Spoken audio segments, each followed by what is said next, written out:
Hey, what's up guys? This is my review of the Blackhound Optics 4-14x44. First focal plane that's available in MOA and mil, and in this video, you're gonna see both of them. What I'm gonna do, I'm gonna take it to the range, show you a couple of the tests with the mil version, then I'll show you a couple of the tests with the MOA version. Was it perfect? No, it wasn't.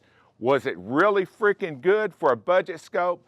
Hell, yeah, it was. And if you'll stick around to the end of the video, I'll show you how to take 5% not only off this Blackhound scope, but any Blackhound purchase. All right, enough of my bullshit.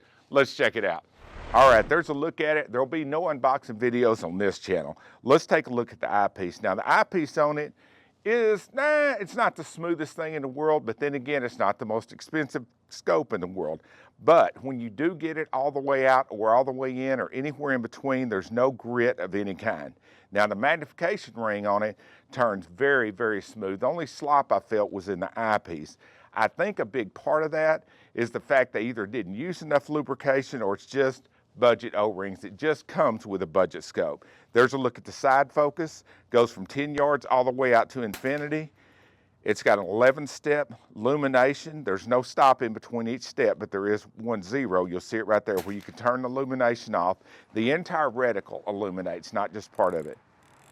There's the turrets. Now on this thing, the turrets feel great, but you'll see when it comes to the test down range here in just a little bit, they lack a little bit as far as precision.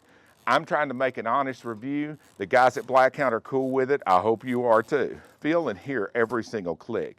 Now you can reset the turrets by taking loose that little pin right there in the center, pick up on the turret and turn it and put it back down. Now it also comes with a 0 stop. Now the way the 0 stop works is super ingenious. It's just a disc that's threaded. You screw it down on there, tighten up the little nuts to hold it, put the turret back on, tighten it down, and check this out. When you get ready to move it, brings it right back to 0 and stops. Slicker and shit, huh?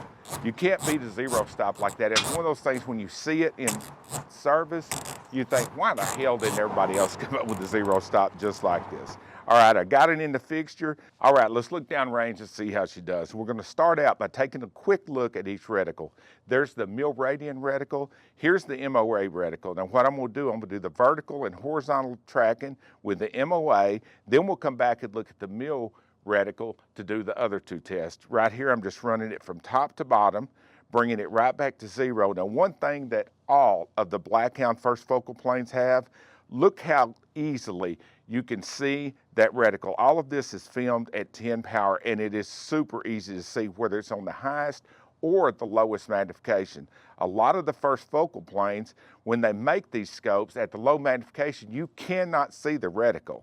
I mean, you can lose a third or a half of your magnification range because you can't pick the reticle up. That's not the case with the Blackhound. I'm not going to show it to you illuminated because, as you can see right here, it's daylight outside and really bright, and you couldn't really pick it up. All right, horizontal and vertical tracking worked out great.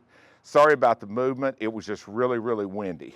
I'm bringing it right back up. I'll bring it right back to 0, or I'm trying to. See if it comes back. It gets close, but not perfect. Oh well, that just happens with budget scopes. Now right here, I'm just gonna run the turret values. Those dots are 3 mils apart. I'm running up and down to the dot to make sure that it'll line up. It gets close, but not perfect. Again, when I bring it back to 0, it's just about a click off. All right, guys, I hope you enjoyed the video. Here's the final thoughts on this scope, then I'll get to the discount.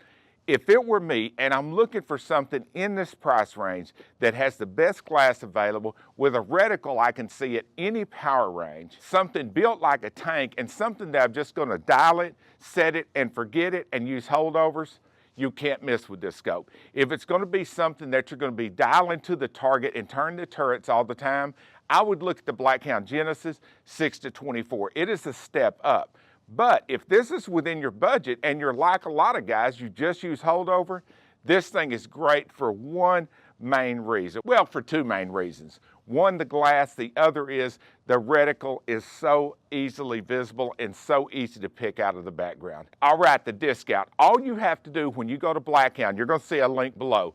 Use my code Cyclops. When you use that code, you'll get 5% off of not only this purchase, but any Blackhound purchase in the future. Now, this is not an affiliate code. I don't make a dime off of this.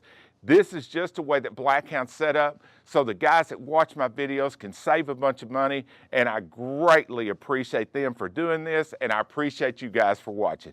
Now, if you enjoyed this video, check out this video, this playlist, and I got some other cool shit coming, including some giveaways I think you guys are gonna dig. Sneak peek, Blackhound's got some really cool stuff coming. Shh, don't tell nobody. See you guys.